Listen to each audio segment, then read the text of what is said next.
Olá, boa noite a todos. Sejam todos muito bem-vindos. Então, vamos começar mais um evento da ABENS, né? Então, meu nome é Gustavo Marquezine Paul, eu sou o primeiro secretário da ABENS e, em nome da diretoria da ABENS, eu gostaria de dar as boas-vindas a todos, né? Lembrando, então, para quem não conhece a ABENS é a Associação Brasileira de Estudos em Medicina e Saúde Sexual, né? É uma associação multidisciplinar e interdisciplinar que reúne profissionais da saúde com interesse em medicina e saúde sexual, né? Então, essa é a ABENS, né? A ABENS, ela tem alguns objetivos, né? Então, os objetivos da ABENS são principalmente a atualização continuada, a promoção científica, o intercâmbio de experiências entre os membros, né? Assim como a divulgação dos seus associados para a população leiga. A ABENS, ela é composta de 5 comitês e 6 departamentos, né? E hoje é o 7º evento, né? O 7º webinar, o webinar inaugural, né? Uma sequência de 8 eventos, hoje é o 7º evento, né? Que estão sendo todas as quartas-feiras, às 21 horas, né? Gostaria só de lembrar as pessoas que, porventura, não conseguiram participar dos webinars anteriores. Todos esses webinars eles estão sendo gravados e eles estão sendo disponibilizados na nossa página da ABENS no YouTube, né? Então, é só você entrar no YouTube, entrar na ABENS, então todos esses webinars eles estão lá disponíveis, né? E provavelmente dentro aí de uns 4 ou 5 dias esse webinar também vai estar disponível, né? O webinar de hoje será o webinar do Departamento de Parafilias, né? O Departamento de Parafilias, ele é um departamento que ele é coordenado pelo Dr. Gabriel Becker e pela doutora Michele Sampaio, né? E no evento de hoje, além do coordenador e da vice-coordenadora, vai participar também o Dr. Eduardo Médici, que é um médico psiquiatra, né? Eu espero que todos aproveitem bastante o evento, né? Os profissionais que porventura ainda não se filiaram à ABENS, né? Os profissionais da saúde que ainda não estão filiados à ABENS, aproveite para se filiar, né? Essa é uma associação que está nascendo, uma associação que todos estão muito empenhados em fazer com que dê certo, e ela está dando certo, profissionais de excelente gabarito, né? Então eu tenho certeza que todos os profissionais da saúde que se interessam em medicina e saúde sexual que se ingressarem na ABENS com certeza vão ter bastante proveito, né? Esses profissionais que porventura que queiram integrar a ABENS, então basta mandar um e-mail para o e-mail direçãoabens@gmail.com, né? Manda um e-mail solicitando a filiação, a nossa secretária ela vai retornar esse e-mail com todos os documentos e todos os pré-requisitos necessários, né? Então chega de me alongar aqui, vamos dar espaço às estrelas principais do evento de hoje, que são os participantes do Departamento de Parafilias. Gabriel, a palavra é toda sua. Obrigado pela apresentação, Gustavo. Bom, me apresentando, meu nome é Gabriel Becker, eu sou médico psiquiatra aqui de São Paulo e tenho o prazer de coordenar aí o nosso departamento de parafilias da ABENS, né? Então, antes de começar a apresentação propriamente dita, eu queria agradecer por estarem conosco nessa noite, todos os associados e principalmente a diretoria da ABENS, e para isso eu gostaria de agradecer em especial a professora Carmita Abdo, com quem tenho o prazer de conviver e principalmente aprender há vários anos. Agradecer também os membros do nosso departamento que estão aqui presentes e que vão ser devidamente apresentados dentro de alguns minutos, e a todos que compõem conosco aí essa bancada de interessados em sexualidade e em parafilias.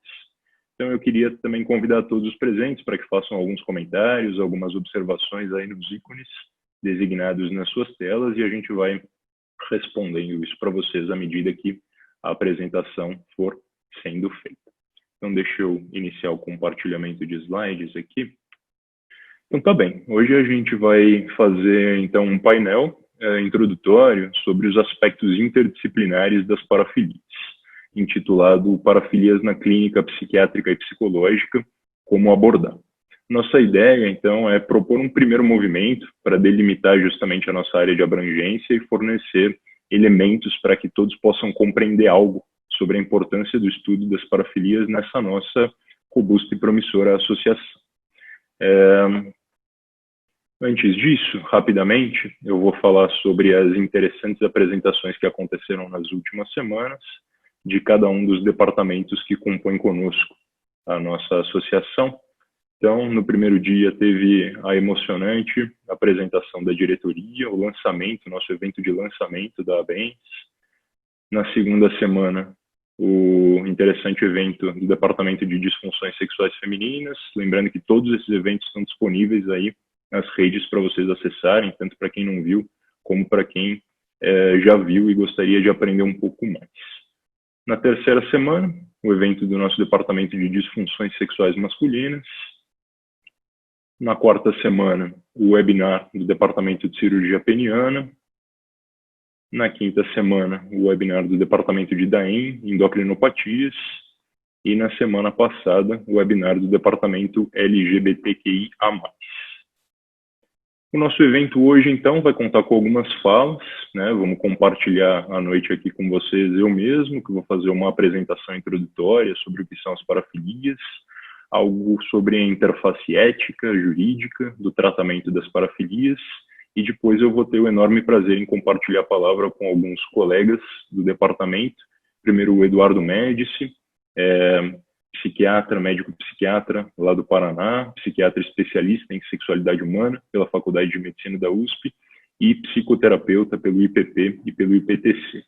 E na sequência, a Michele Sampaio, que é a nossa vice-coordenadora do departamento, né, é psicóloga do Prosex, lá do Instituto de Psiquiatria do HC, e também especialista em sexualidade humana pela FMUSP.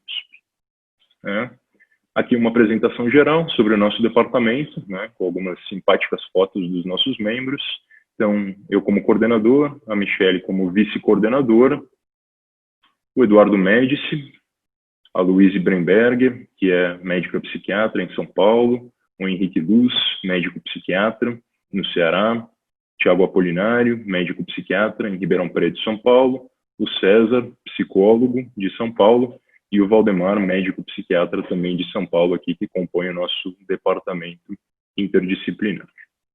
Então, partindo propriamente para a primeira etapa da minha fala, afinal de contas, o que são as parafilias?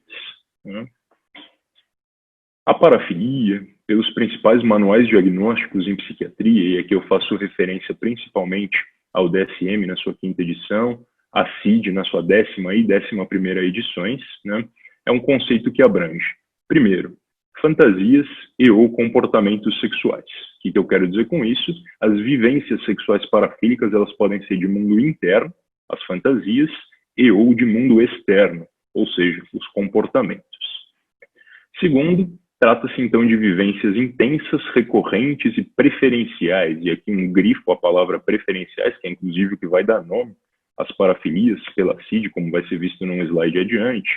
Trata-se aqui de dizer que as parafilias, elas não são vivências sexuais exclusivas, mas elas acontecem em algum grau que são mais intensas do que as vivências sexuais não parafílicas. E, por fim, são vivências sexuais voltadas a um objeto não convencional. E a definição clássica de objeto não convencional é aquele objeto não humano, adulto e ou vivo.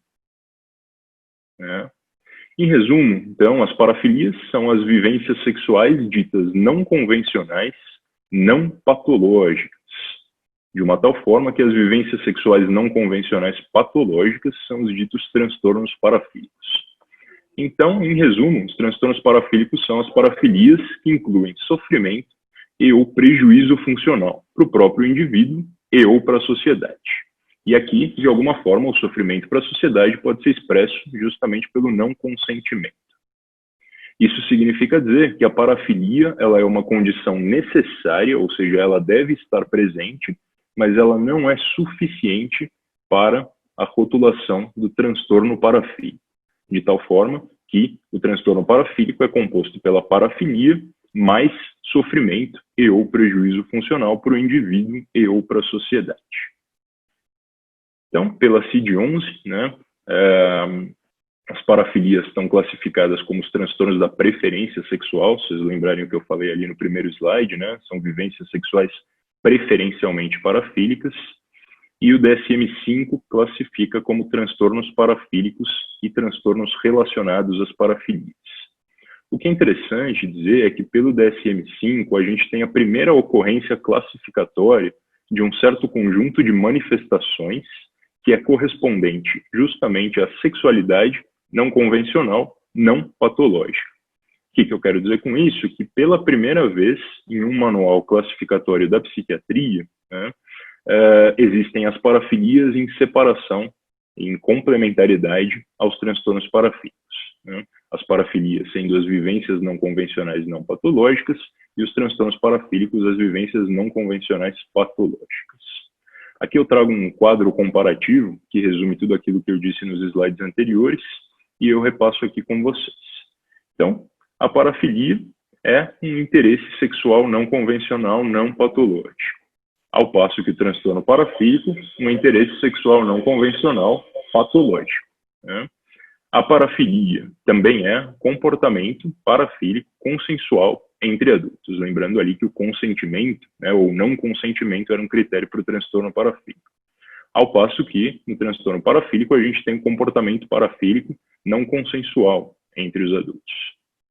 Na parafilia, não há sofrimento ou prejuízo ao próprio indivíduo, ao passo que no transtorno parafílico a gente fala em sofrimento e ou prejuízo funcional individual. Na parafilia, não há danos a terceiros pela satisfação sexual individual, ao passo que no transtorno parafílico a gente fala sim em danos a terceiros para o alcance dessa satisfação.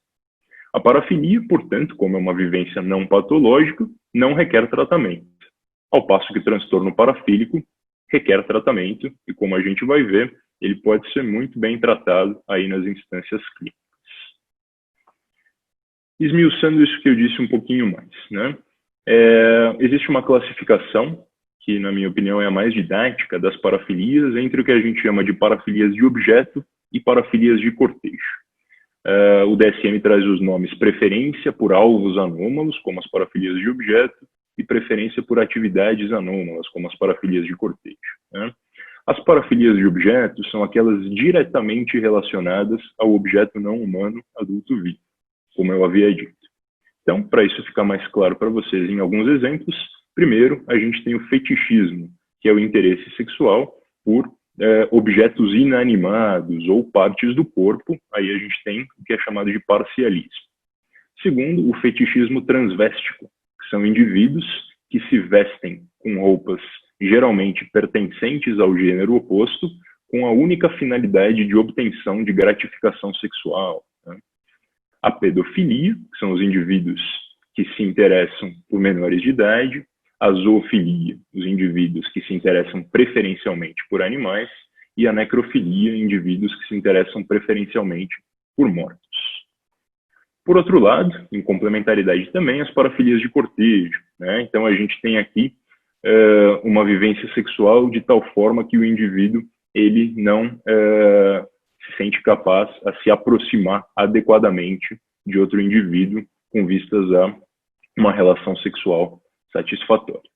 Então, a gente está aqui falando do voyeurismo, os indivíduos que se excitam sexualmente em verem, né, relações sexuais ou outros indivíduos sem serem notados, a ideia do não consentimento aqui presente. O exibicionismo, os indivíduos que se excitam sexualmente em se exporem, né, em expor partes do corpo, geralmente homens que expõem o genital ereto para outros indivíduos. O froteurismo, que são aqueles indivíduos que se excitam sexualmente em se roçar em outros, em ônibus, trens, metrôs ou ambientes lotados. O sadismo, os indivíduos que se excitam sexualmente em impor ao outro dor, punição, violência, de tal forma a obterem gratificação sexual. E o masoquismo, né, a via inversa, os indivíduos que se excitam sexualmente em receber dor, punição e violência. Tá? Algumas outras características gerais, do ponto de vista epidemiológico, a gente está falando aqui de 1% da população, na média, né, nos principais estudos aí ao redor do mundo, que são uma proporção de indivíduos parafílicos, lembrando que isso é muito mais comum em homens do que em mulheres, e o início habitual se dá justamente em concomitância ao início da atividade sexual, então geralmente entre os 15 e 25 anos de idade. Tá? Um pouquinho de história a respeito disso, então aqui eu apresento para vocês uma obra muito interessante do psiquiatra Richard von Krafft-Ebing, escreveu ali nos idos de 1886, o Psicopatia Sexualis, que é a primeira obra descritiva dos comportamentos sexuais ditos anormais, né? Então aqui ele classificava em 4 instâncias, aqui nos interessa é a que ele chamava de parestesia, que é a primeira ocorrência descritiva do que virão a ser as parafilias sobre as quais a gente está aqui falando hoje à noite. Né? Por que motivo que eu trouxe esse pedacinho de história aqui para vocês? Porque o Richard von Krafft-Ebing ele estava interessado em fazer uma descrição dos comportamentos sexuais ditos aberrantes, né, ditos perversos, que hoje a gente considera como parafílicos, com finalidade jurídica. Então, a ideia era que esse manual dele, essa nosografia dele, o Psicopatia Sexualis, fosse lido por juristas de tal forma que pudessem classificar juridicamente esses comportamentos que a gente verifica na clínica. Né? Isso nos ajuda, ou pelo menos nos introduz a responder uma pergunta, que é a segunda pergunta do nosso webinar de hoje, que é se é ético tratar um indivíduo parafílico. Eu espero convencer vocês de que sim. Né? O primeiro ponto de interesse da gente falar é que existe em todos nós, né, em todos os seres humanos, uma desproporção entre fantasias e comportamentos sexuais, né, não só parafílicos, mas sexuais. O que significa isso? Que a gente fantasia com sexualidade muito mais do que a gente pratica em termos sexuais. Né? Isso vale para todas as pessoas e todo mundo tem um filtro a esse respeito. Ou seja, né, um termo freudiano aí, a sexualidade ela é polimorfa. Né? A sexualidade ela é multifacetada, a sexualidade é plural e infinita em todos os indivíduos. Já que todo mundo, né, em algum grau tem algum filtro entre as fantasias e os comportamentos e a sexualidade de todos é multifacetada, existe uma convenção social de que os indivíduos que praticam atos parafílicos, eles são enquadrados como malignos ou como patológicos, aí no pior sentido da palavra, no sentido pejorativo da palavra. Isso implica em dizer que as punições para os crimes sexuais, na média, são muito severas. Agora, quando a gente fala em crimes sexuais e quando a gente fala em parafilias e transtornos parafílicos, a gente não está falando da mesma coisa. Isso significa também dizer que há parafilias e transtornos parafílicos que não são crimes sexuais e há crimes sexuais que não são transtornos parafílicos. Né? É óbvio que a jurisdição que é nossa, a jurisdição que é da clínica, diz respeito a essa parte do esquema. Né? A parte de cá do esquema, acho que é consenso entre todos nós que ela pode ser tratável sem implicações legais das mais significativas. Mas ainda existe aqui um miolo, né, dos casos que são simultaneamente parafilias ou transtornos parafílicos e crimes sexuais. Né? Aqui eu coloco as nomenclaturas que são próprias a cada uma dessas esferas, a cada uma dessas áreas, só para a gente perceber que existe, né, algum grau de interface, mas a gente está aqui falando de classificações, de entidades distintas. Então, né, no segmento dessa tentativa de mostrar para vocês que sim é ético tratar um indivíduo parafílico, acho que vale a pena comentar um pouquinho sobre como é que o clínico pode agir diante de um suposto crime sexual, que são aqueles casos de pacientes parafílicos que incorrem em um crime sexual ou podem vir a incorrer em um crime sexual também. Né? A postura do clínico é uma postura que deve ser sempre amoral. O que eu quero dizer com amoral? Nem moral, ou seja, calcada em um juízo de valor, nem imoral, ou seja, desviando um juízo de valor. O clínico, né, o psiquiatra, o psicólogo, todo aquele que se dispõe a tratar um indivíduo parafílico, ele deve tirar essas vestes da moralidade para atender esse paciente. Né? Agora, de alguma forma, a gente tem uma balança, né, um balanceamento que deve ser feito quando isso acontece. De um lado, o sigilo profissional, que é da ética de todos os profissionais da saúde, dos psiquiatras, dos psicólogos e dos outros. Do outro lado, a gente tem a função social, né, do clínico. Existem situações muito particulares, eu espero que a gente tenha a oportunidade de discutir isso em outros eventos, que implicam na justa causa da quebra do sigilo profissional, de tal forma a denunciar, né, esse crime sexual. Mas, se a gente faz a denúncia de todos esses casos, a gente não os trata, né? E a gente tem a confiança de que a prevenção de recorrência é mais pautada no tratamento do que em qualquer tipo de punição. Por esse motivo, a quebra dessa relação é, de algum modo, a quebra do vínculo. E a gente quer aqui transmitir para vocês o recado de que o vínculo, né, o vínculo terapêutico entre o clínico e o paciente parafílico é mais importante do que tudo. É claro que, do outro lado, existe a importância do registro formal, e por isso eu menciono também a importância do registro de prontuário, porque às vezes esses casos podem ter algum tipo de interface legal, né? Isso tudo para concluir que o profissional psi, o profissional de saúde mental, tem um papel vanguardista em relação ao profissional do direito, né? E, de algum modo, a gente falar em parafilias e no tratamento das parafilias é a gente falar sobre algum modo de instanciar socialmente, culturalmente isso tudo. Então, agora, acho que eu consegui, espero que eu tenha conseguido convencer vocês, né, de que é ético tratar um indivíduo parafílico e primeiro do que é, né, um indivíduo parafílico. Agora a gente vai ver como é que pode se dar esse tratamento. Para isso, então, eu passo a palavra para o Eduardo Médici, que vai falar um pouquinho sobre o tratamento farmacológico do transtorno parafílico. Então, Eduardo, a palavra é tua.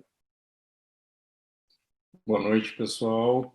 Primeiramente, queria aproveitar o momento para agradecer a todo o pessoal da diretoria da ABEM, em especial também do meu departamento aqui de parafilias, né, o Gabriel e a Michele.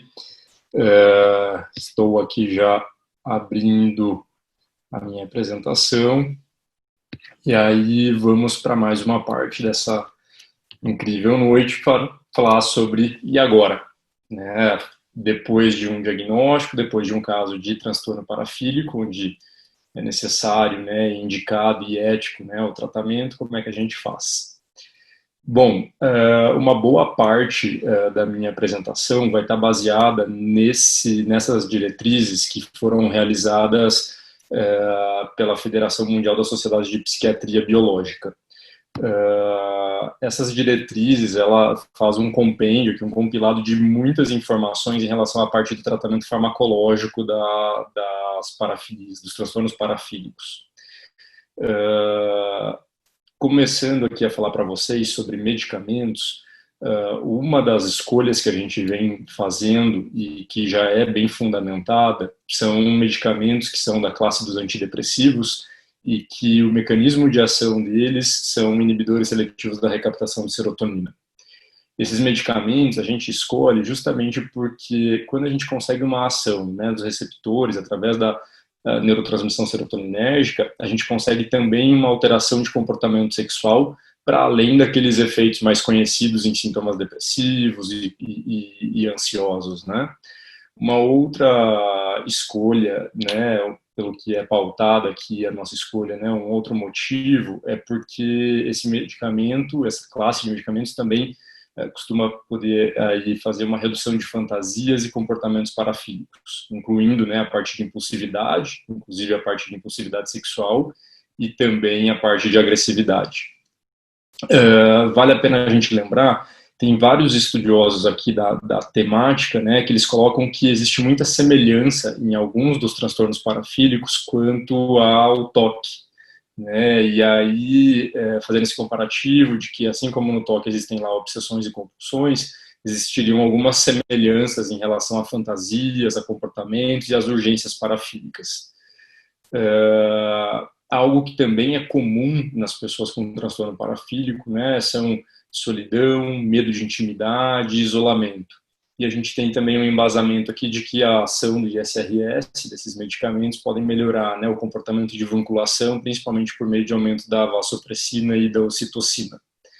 Por fim, um aumento de BDNF, que na psiquiatria muitas das coisas giram em torno disso, né, uma proteína, um fator neurotrófico cerebral é o que faz uma parte da neuroplasticidade e então a possibilidade de mudança de comportamento. Embora a gente não tenha, né, estudos, ensaios randomizados, duplos cegos, né, estudos que sejam com evidências robustas ou muito bem desenhados, né, a maior parte dos estudos que indicam e que sustentam essa indicação dos ESRS são relatos de casos, estudos abertos, estudos retrospectivos. A maior parte deles, né, assim, alguns poucos têm um follow-up, um segmento de até 12 meses, a maioria por menos de 3 meses, esses pacientes são seguidos, né, dentro dessa avaliação. Numa revisão sistemática, eles encontraram 9 séries de casos, então para a gente ver como ainda é pequeno, mas embora sejam essas as características dos nossos estudos em relação à temática da parafilia, muitos dos especialistas recomendam fortemente o uso desses medicamentos para o tratamento. Dentro dos inibidores seletivos da recaptação de serotonina mais estudados, tem uma revisão que foi feita em 2016, que ela traz que são fluoxetina e sertralina os medicamentos dessa classe mais estudados. E nesses estudos tem indicações, né, e o resultado de melhora para transtorno pedofílico, exibicionista, voyeurista e fetichista. Embora esses sejam os medicamentos mais estudados dessas classes, todos os medicamentos que compõem essa classe, escitalopram, citalopram, fluoxetina, fluvoxamina, paroxetina e sertralina podem ser utilizados. Na prática clínica, a gente percebe que tem uma redução ainda mais significativa na impulsividade sexual quando a gente opta pela paroxetina. E a escolha que muitas vezes a gente faz, né, com os ISRS seria principalmente pelo baixo perfil de efeitos adversos, e lembrar que, né, que na maioria das vezes o tratamento ele costuma ser mais efetivo com doses mais altas desse tipo de medicamento. Ainda falando desses medicamentos, voltando aqui para as diretrizes, né, que eu comentei no início para vocês, e para quem tiver interesse, é uma boa ferramenta aí para se aprofundar ainda mais. Ele coloca que esses medicamentos possuem, né, nível de evidência C, são primeira escolha para casos leves e moderados. Nessas diretrizes eles vão fazer uma distinção para casos mais severos, porque eles vão usar outros medicamentos que aqui no Brasil eu já vou comentar com vocês, que não são autorizados. E lembrando também que esses medicamentos, né, muito bons antidepressivos, para ansiedades, para transtornos ansiosos, né, para sintomas obsessivos, compulsivos. Então, para também pacientes que apresentam comorbidades com outros quadros da psiquiatria, esses medicamentos também vão servir de grande valia aqui. Lembrar que quando a gente está escolhendo um medicamento, e é claro que essa escolha a gente vai selecionar baseado nas características de cada paciente, nas características do transtorno parafílico de cada paciente, né, possíveis efeitos adversos, inclusive na questão da esfera sexual. E lembrar então que a gente precisa estar atento a sempre estar avaliando se o medicamento ele está podendo induzir a uma disfunção sexual, por exemplo, redução da libido, retardo ejaculatório, uma disfunção erétil, alteração de orgasmo, né, ou então sempre também investigando, né, antes de iniciar o medicamento, se isso já é algo pré-existente.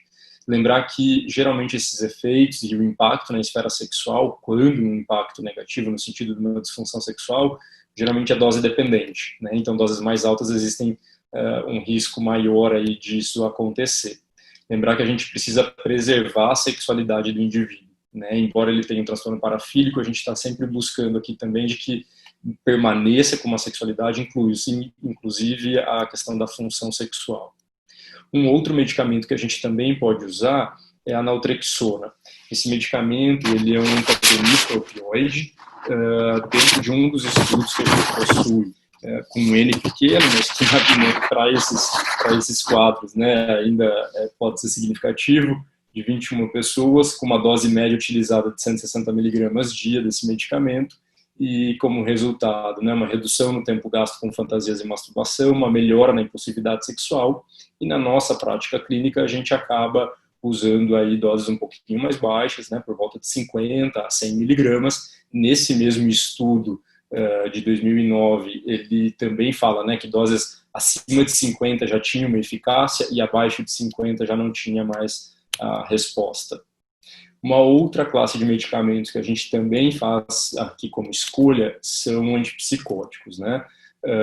Ou antigamente chamados de neurolépticos. Esse medicamento ele age principalmente fazendo um bloqueio dopaminérgico, e se a gente for pegar até os estudos, né, da própria doutora Carmita, ela coloca que no Brasil faz parte dos medicamentos mais utilizados, né? Então são os antipsicóticos e os inibidores seletivos de recaptação de serotonina. Geralmente a gente dá preferência à escolha de atípicos, antipsicóticos de segunda geração, onde eles possuem, né, menos efeitos adversos, e a gente também nota na prática, né, uma melhora da impulsividade e da agressividade. Um uso que pode ser considerado é uma outra classe de medicamentos que a gente possui, que são os tricíclicos. Uma boa parte dos estudos que comprovam aí a eficácia desse tipo de medicamento, dessa classe, né, Geralmente tem lá a escolha pela clomipramina, também com doses elevadas. Em um desses estudos, né, consta a redução de 50% a 75% do comportamento parafílico, e esse uso eu coloquei aqui como pode ser considerado porque geralmente essa classe de medicamentos são medicamentos que acabam trazendo um pouco mais de efeitos colaterais, o que muitas vezes atrapalha na adesão do paciente, na satisfação dele com o tratamento. Medicamentos que também são citados nas diretrizes que eu comentei com vocês, né, são antiandrogênicos, incluindo acetato de medroxiprogesterona, também nível de evidência C, efeitos adversos importantes, risco-benefício, né, não indica o uso, já foi abandonado na Europa, são alguns estados dos Estados Unidos, por exemplo, que ainda fazem uso. Um outro antiandrogênico, né, acetato de ciproterona, também, assim como o de medroxiprogesterona, atua provavelmente com a redução de NRH e LH, né, aí que vem os resultados no transtornos parafílicos, né, desse medicamento. Também nível de evidência C, efeitos adversos importantes, utilizados em alguns países, e alguns estudos falam de um uso mínimo por 2 anos, outros autores indicam de 3 a 5 anos, mas vamos lembrar aqui que castração química é algo proscrito no Brasil, né? Então a gente não faz o uso desse tipo de medicamento. Isso vai contra aqui a nossa Constituição brasileira. Uma outra classe de medicamentos são análogos de GNRH, então também constam nessas diretrizes e em outros estudos, também, né, com uma redução aí do LH, da testosterona. Temos aqui algumas possibilidades de medicamentos, triptorelina, leuprolide, gonadotropina, e mais uma vez lembrar que nosso objetivo aqui não é fazer uma castração química e ela também é proscrita no Brasil. Por fim, o que algumas pessoas acabam, né, alguns profissionais acabam ainda optando pelo uso, mas que a gente já tem aqui um material significativo que nos diz que não devemos usar. Né, o topiramato, que é um medicamento que até pode contribuir para outros casos numa redução de comportamentos sexuais indesejados, como o uso compulsivo de pornografia e uma masturbação compulsiva, mas não tem evidência científica de eficácia para a questão da impulsividade sexual e para os transtornos parafílicos. Lítio e anticonvulsivantes, então, são estabilizadores de humor, que também não há sinal de eficácia para pessoas que não apresentam aí como comorbidade um transtorno de humor bipolar, e estrogênios, que também já foram banidos, foram os primeiros a serem estudados, né, vários efeitos adversos, nível de evidência inexistente. Então, não usamos esses medicamentos, relembrando, né, optamos aí por inibidores seletivos de recaptação de serotonina ou, né, os antipsicóticos, muitas vezes são utilizados associados em doses baixas, e também a possibilidade do efeito do uso da naltrexona. Muito obrigado, e eu passo a palavra agora para a Michele. Obrigada, Edu. Vou começar já aqui o compartilhamento. Bom, gente, então coube a mim hoje trazer um pouquinho para vocês qual é o papel da psicoterapia no tratamento dos transtornos parafílicos. Para a gente começar a falar de psicoterapia, eu vou trazer um pouquinho para a gente pensar que quando a gente está falando de parafilia e transtorno parafílico, vamos entender que o mais difícil é definir, né, o que é um comportamento sexual adequado ou desviante. Em todos os artigos eles trazem isso como um maior desafio dentro do estudo das parafilias. Por quê? As mudanças da sociedade, né, sobre o que é uma conduta aceitável ou não, ela vai modificar ao longo do tempo e ela também vai ser modificável nas diferentes culturas. Ou seja, a definição de parafilias acaba sendo algo constantemente debatido. É importante pensarmos também que o determinante é multicausal. Ou seja, não é um único evento isolado que vai definir o percurso do desejo parafílico dos pacientes, enfim, das pessoas que venham a apresentar esse transtorno. Embora muitos defendam, né, como causadores, uma exposição traumática na infância, adolescência, bem no período de construto da sexualidade, então busca-se muito um único evento traumático e, em geral, um evento traumático que ele seja correlacionado a um traumático sexual, mas isso também não é de todo verdade. Então, para a gente começar a pensar em como tratar o paciente, a gente vai ter que olhar para a história individual e subjetiva. Ou seja, olhar para a história do indivíduo como um todo, tá? Todas as suas experimentações, frustrações, relações com o meio, vínculos ou falta de vínculos afetivos, também, claro, olhar para eventos traumáticos, mas a gente tem que pensar que são vários fatores que vão colaborar para o desenvolvimento, tá, de um desvio sexual ao longo da vida. Temos que lembrar também que a presença de interesses parafílicos está aí, na maioria da população. Ou seja, a parafilia, ela pode ser parte de um eventual repertório sexual. Se a gente for falar de fantasias como bondade, dominação feminina, ou até mesmo roupa de couro, são coisas frequentes. Mas isso são experiências parafílicas, tá? A nossa pergunta constante tem que ser, isso dificulta o relacionamento afetivo, quando estamos falando de parafilias? Isso gera um sofrimento? Como o Gabriel mesmo trouxe, isso traz um prejuízo? Para daí a gente começar a pensar uma transição para um transtorno parafílico, né? Aqui eu acho que vale a pena afirmar e relembrar, todo transtorno parafílico é uma parafilia, mas nem toda parafilia vai ser um transtorno parafílico, tá? E aí, a última pergunta, né, que a gente vai deixar aqui da noite, que é possível tratar? Né? O Gabriel, eu acho que já colocou claramente que nos trouxe ao final da fala dele que sim, é ético, né? O Edu trouxe todos os pontos de como medicar, e aqui a gente vai falar, é possível tratar, então é possível modificar o comportamento desses pacientes parafílicos? Para isso, eu vou trazer para vocês duas abordagens. Eu vou começar falando da abordagem positiva e integrada ao sexo. Qual é a teoria e o que ela traz? Que a gente precisa de uma compreensão multifatorial da etiologia do transtorno. Como eu falei anteriormente, a gente tem que olhar num espectro, tá? A necessidade de um tratamento interdisciplinar, né? E eu acho que até pegando a fala de abertura do Gustavo, é isso que a ABENS vem brigando, vem lutando e vem construindo, né? Que é uma interdisciplinaridade mais do que nunca de profissionais que trabalham, né, seriamente com a sexualidade humana, tá? Quando a gente está falando do tratamento, a gente vai pensar, sim, como linha de frente, psicologia e psiquiatria para o tratamento do transtorno parafílico, mas também vão estar englobados nessa equipe ginecologia e urologia. A gente vai contar também com isso no tratamento, e mais adiante eu vou dar a ênfase do porquê, tá? Sempre propondo uma terapia que pode ser individual, mas o que a gente vê também é um benefício gigantesco quando a gente tem a condição de trabalhar o transtorno parafílico dentro de um grupo, tá? Então, numa terapia de grupo, uma terapia para o casal, quando esse indivíduo tem uma relação estável, e muitas vezes para a família, em alguns casos. Por quê? Quando o comportamento parafílico, quando o evento parafílico ele vem à tona, ele gera uma grande crise, uma desestrutura dentro dessa família, né? E isso passa a ser um novo estressor para o paciente. Então, uma forma também de, se possível, quando possível, uma terapia familiar, tá? E também, claro, a abordagem positiva vai trazer a farmacoterapia, que o Eduardo já falou anteriormente. Outros fatores para pensarmos também como forma de tratamento é proporcionar a construção de uma sexualidade integrada e positiva, né? Ou seja, fazer com que esse indivíduo construa uma positividade em relação à sua sexualidade. Muitas vezes teve uma sexualidade cindida, que pode sim ter ocorrido por conta de um abuso, ou seja, sempre tem uma vivência não totalmente prazerosa, apesar da gente achar que tem um prazer sexual no transtorno parafílico, muitas vezes eles falam que a expectativa da ação acaba sendo maior do que a ação sexual em si, tá?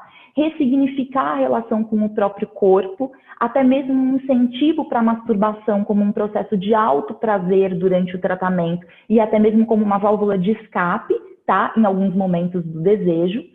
Revisitar as situações de abuso, então sejam elas físicas, psicológicas ou sexuais, é necessário que a gente possa reconstruir isso com o paciente como uma forma de tratamento, tá?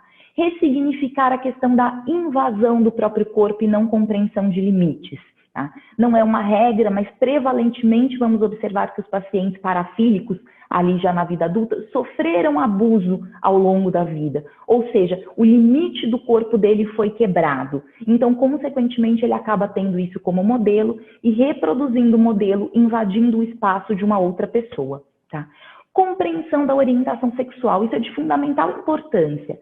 Muitos pacientes, como o Gabriel mesmo colocou, prevalentemente homens no desenvolvimento do transtorno parafílico, que sofreram abusos, foram abusados por outros homens na vivência da infância ou pré-adolescência. E aí eles têm um questionamento, muitos dos meus pacientes falam, será que ele achava que eu era homossexual, por isso que ele me abusou? Será que eu sou homossexual? Algo que é importante para a gente marcar aqui. O objeto de desejo parafílico, ele não necessariamente está correlacionado com a orientação sexual, quando a gente for pensar que esse indivíduo consiga desenvolver uma vida sexual saudável. Ele pode, enquanto objeto parafílico, ter interesse, um homem, por meninos, por exemplo, mas na vida adulta saudável com um outro adulto, ele ter uma orientação heterossexual. E desconstruir e mostrar isso para o paciente vai ser importante também quando a gente vai falar de redirecionamento do desejo, que eu vou trazer um pouquinho mais adiante para vocês. Então, dentro dessa abordagem, a gente vai perceber que, dependendo do interesse, da fantasia parafílica, a gente vai poder integrar essa, ao invés de evitar. Se a gente está falando de um fetiche, a gente pode temporariamente deixar ela como parte do repertório sexual e aos poucos ir enfraquecendo essa fantasia, tá? O erotismo com a parceria, quando há uma parceria fixa, é sempre incentivado, além do erotismo, o diálogo com essa parceria. Um ponto muito importante no tratamento do transtorno parafílico, educação em sexualidade. A grande parte das pessoas recebeu educação por meio da internet, ou seja, por meio de pornografia. Então, essa educação em sexualidade ela tem que ser modelada por meio de um processo que a gente faz ao longo da psicoterapia de psicoeducação. A gente fornece uma compreensão sobre uma sexualidade humana mais saudável e ajuda com isso a desconstruir mitos. Tá? Muitas vezes tem uma visão errada de como eu devo me comportar sexualmente, porque eu acho que eu aprendi assim, eu tenho essa crença e eu sigo reproduzindo o comportamento. Então, a psicoeducação é de fundamental importância. A outra abordagem que eu vou trazer também, que muitos artigos trazem como eficaz no tratamento da terapia para o transtorno parafílico, a gente vai estar falando da abordagem comportamental. Essa abordagem, gente, ela é baseada no condicionamento comportamental e ela vai ser usada para modificar, ou seja, redirecionar a preferência sexual desse indivíduo. Então, a gente vai entender que o sintoma ou comportamento que a gente precisa tratar, ele foi aprendido em algum momento da vida, no passado.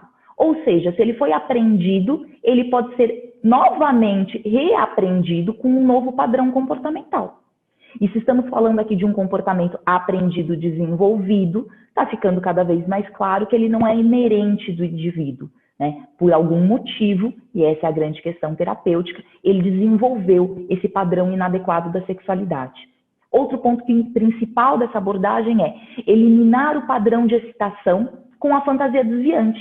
Então, a gente vai tentar proporcionar com que esse paciente diminua a excitação inadequada, isso por meio de treino comportamental na psicoterapia, mas principalmente também com o uso e com o auxílio medicamentoso, como o Eduardo colocou, e com isso a gente vai aumentar a excitação apropriada, ou seja, levar para um indivíduo, levar o desejo do indivíduo para um objeto mais saudável e potencializar essa excitação.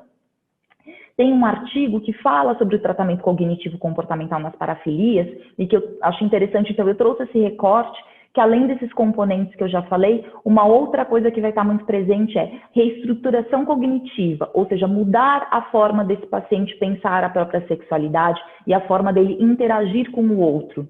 Treinamento de habilidades assertivas, treinamento de habilidades sociais. Muitos dos pacientes que eu mais vejo dos meus pacientes, né, e eu atendo 2 grupos de transtorno parafílico, 2 grupos com quase 20 homens cada, é que eles têm uma dificuldade de habilidade social. Trazem uma queixa de uma timidez, de muitas vezes um comportamento mais recuso, e isso dificulta a interação. Então, eles têm sim um déficit de intimidade, tá? Por isso reforçamos a importância da educação sexual. E aí também reforçamos a necessidade do tratamento da disfunção sexual. Por isso, anteriormente, eu falei do papel da ginecologia e da urologia. A gente pode pensar, mas se o paciente tem uma disfunção sexual é porque ele não está com o objeto de desejo dele. Sim, mas não necessariamente, tá? A gente tem um paciente que ele pode ter o desejo parafílico, mas ele também tem desejo por uma relação saudável. Porém, nessa relação saudável, ele apresenta disfunção sexual. o que faz com que cada vez mais ele vai se desencorajar dessa relação e, consequentemente, aumentar a frequência do comportamento parafílico, tá? Sempre trabalhar a empatia do profissional para com o paciente, isso sempre, mas também aumentar a empatia deste paciente, dessa pessoa com transtorno parafílico para com o outro, que porventura ele está invadindo. Além de, claro, focar na prevenção de recaídas.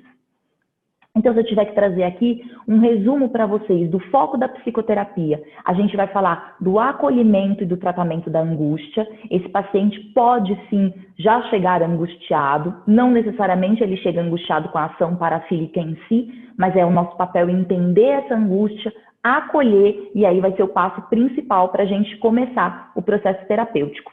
Fluir com a resistência. Eu sempre falo que os pacientes, eles chegam e ele tem um autoesquema, né, de funcionamento. Se a gente já começar a listar, mas isso é errado, isso é inadequado, isso você não deve, ele vai resistir cada vez mais.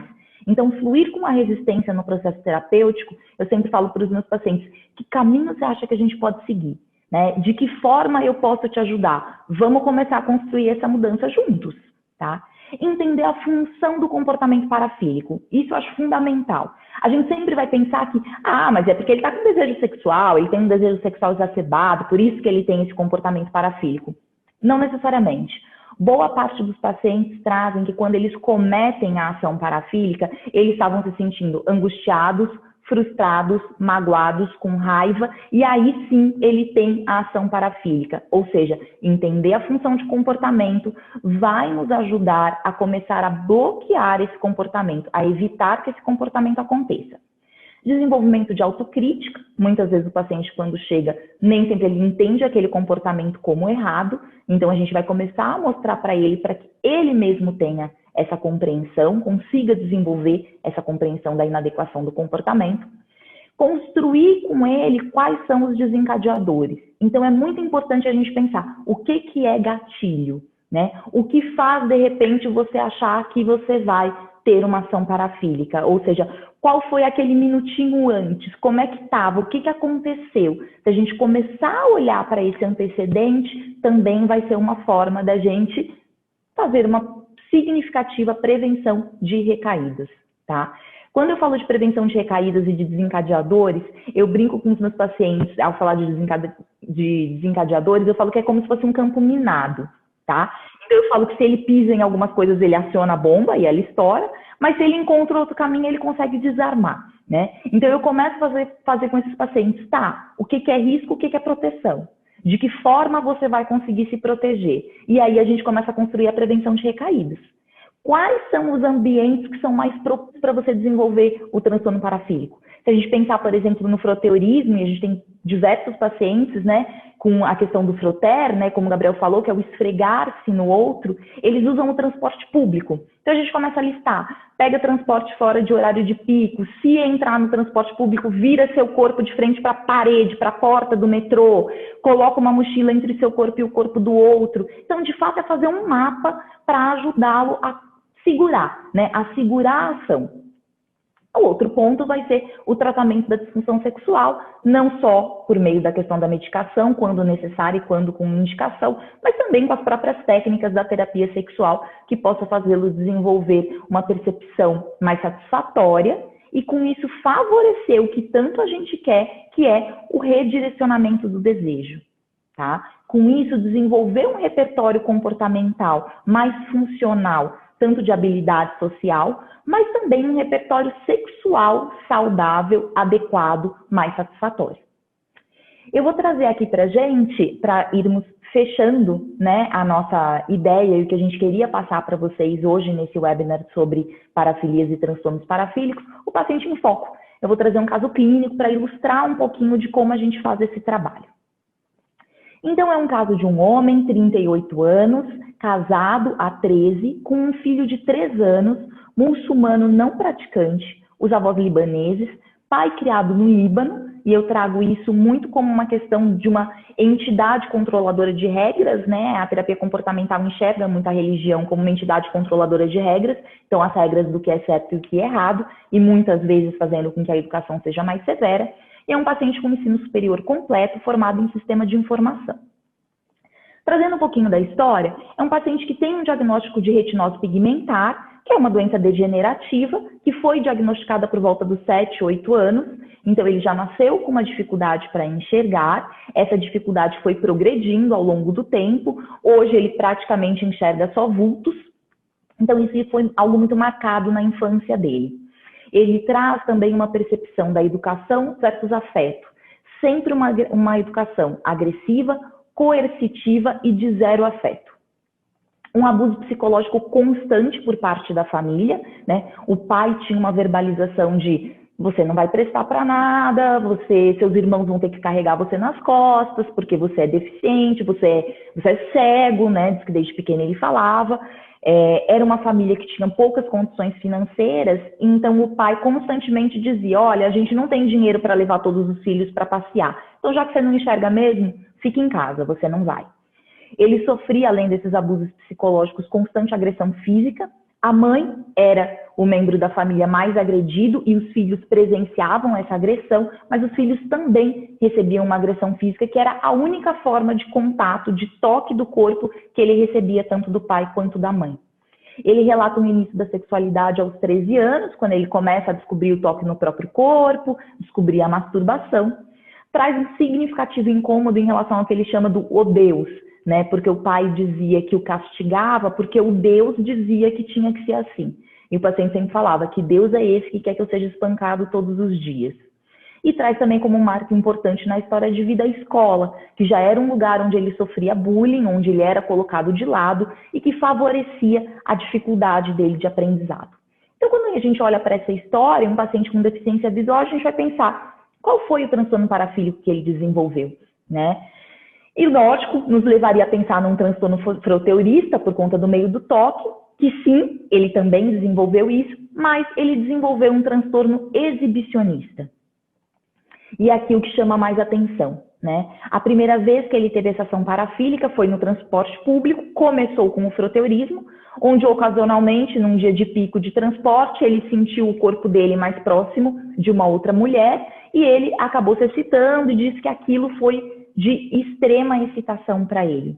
A partir daí ele entra no conflito, medo versus adrenalina, um medo de agir novamente, mas uma adrenalina que ele diz que era algo que ele nunca tinha sentido, essa sensação de bem-estar.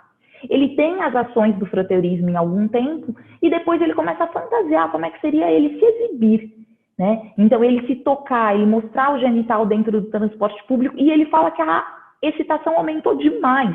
E a ideia de fazer isso era muito mais excitante do que propriamente o froteurismo. E ele começa a se exibir no transporte público.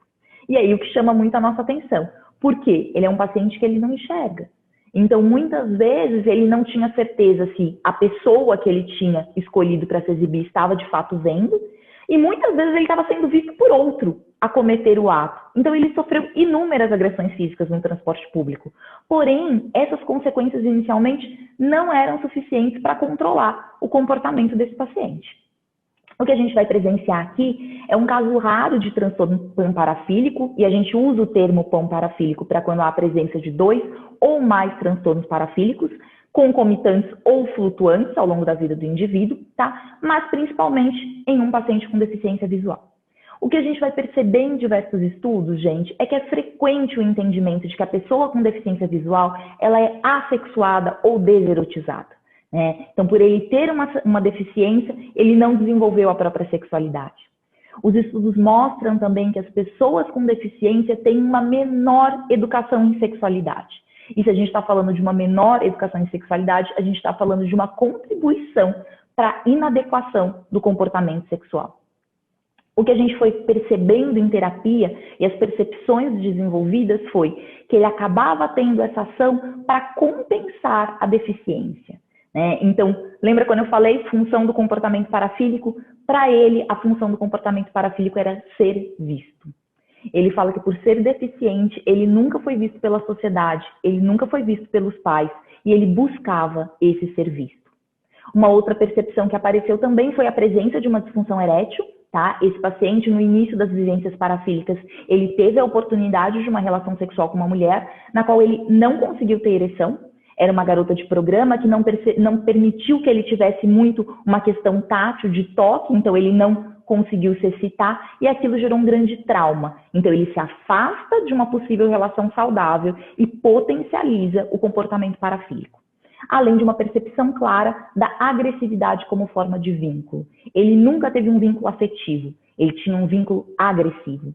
E se a gente for pensar no comportamento exibicionista, ele é uma ação agressiva. Eu espero aquele impacto do outro, eu espero que aquela minha ação, que aquilo que eu estou fazendo, de fato, gere um impacto, gere um susto naquele outro, né? Claro que ele pode se deparar até com uma feição de julgamento, do tipo, não gostei disso, mas ele não via. Então, na imagem dele, na imagem construída, ele estava provocando o maior impacto possível. Os resultados que a gente conseguiu com esse caso, por meio da psicoterapia de grupo e também do uso de medicação para controle do impulso, foi uma redução significativa dos episódios parafílicos por meio do entendimento da relação da deficiência visual com o comportamento parafílico. Na hora que ele conseguiu entender essa relação, a gente começou a diminuir a frequência, né, a aparição dos episódios. Outra coisa também como resultado foi o desenvolvimento de relações interpessoais mais saudáveis, por meio de um treino comportamental, até mesmo para demonstração de afeto. Ele muitas vezes falava que ele não era procurado por amigos, etc., mas ele também não demonstrava afeto. Sem contar que o grupo, né, como ele participou de uma psicoterapia de grupo, a gente teve a grande promoção do pertencimento. Esses pacientes, eles se sentem como monstros, eles são tratados como monstros, e isso é muito ruim, né? Isso marginaliza. Então, quando ele vem num grupo e ele entende que outras pessoas também têm, ele se sente pertencente, ele se sente acolhido, e isso é um passo principal para o início do trabalho terapêutico. Então, gente, a gente tem que perceber que a gente tem que ir montando esse quebra-cabeça, a gente tem que encaixar as peças, a gente tem que olhar para a história. Claro que a gente sempre vai ficar, mas por que será que ele tem esse desejo, essa preferência por um objeto parafílico, né? Por que isso? E a nossa pergunta deve ser, que história de vida é essa que fez ele construir essa barreira afetiva que faz ele não conseguir desejar um objeto saudável e adequado? Essa era a minha fala, eu queria agradecer, deixar aqui o convite, né, para o webinar especial na próxima semana, que vai ser do Comitê de Notáveis, que vai ser moderado pelo doutor professor Sidney Glina. Eu vou parar o meu compartilhamento. Pronto. Deixa eu ver se tem... Não, foi só comentários. Bom, gente, acho que é isso que a gente tinha, né, para trazer para vocês hoje. Também já estamos no horário programado de encerramento do nosso webinar. E antes de encerrar, eu queria, em nome do Departamento de Parafilias, agradecer a todos da diretoria da ABENS, que vem fazendo um excelente, árduo e significativo trabalho à frente dessa associação. E em nome da ABENS, agradecer a todos vocês que acompanharam essas semanas. A gente está mais de um mês tendo webinar, né? A gente está sempre aqui às 10 horas da noite, a gente tem mais de 70 pessoas conectadas com a gente, então muito obrigada para vocês que acompanharam, tá? E além, é claro, de deixar o convite, né, para você que acompanhou e se porventura ainda não se filiou à associação, manda seu e-mail para direçãoabens@gmail.com e junte-se a nós, junte-se a esse grupo que tem buscado o estudo e a excelência da medicina e da saúde sexual no país. Eu acho que era isso, meninos. Vocês complementam com alguma coisa ou damos tchau? Excelente, Michele, excelente, Eduardo, fantástica apresentação. Eu acho que a gente conseguiu fazer uma hora bastante densa sobre parafilia. Espero que tenha servido aí de chamariz para todos. Só complementando essa tua sessão de agradecimentos, agradecer ao Laboratório Fluca pelo apoio que nos foi dado aí nessa série de webinars e reforçar o convite para a semana que vem, esse webinar fantástico do Comitê de Notáveis, tá bem? Só isso que eu queria complementar. Um abraço. Perfeito, gente. Boa noite e até uma próxima. Boa noite, até mais. Tchau, tchau.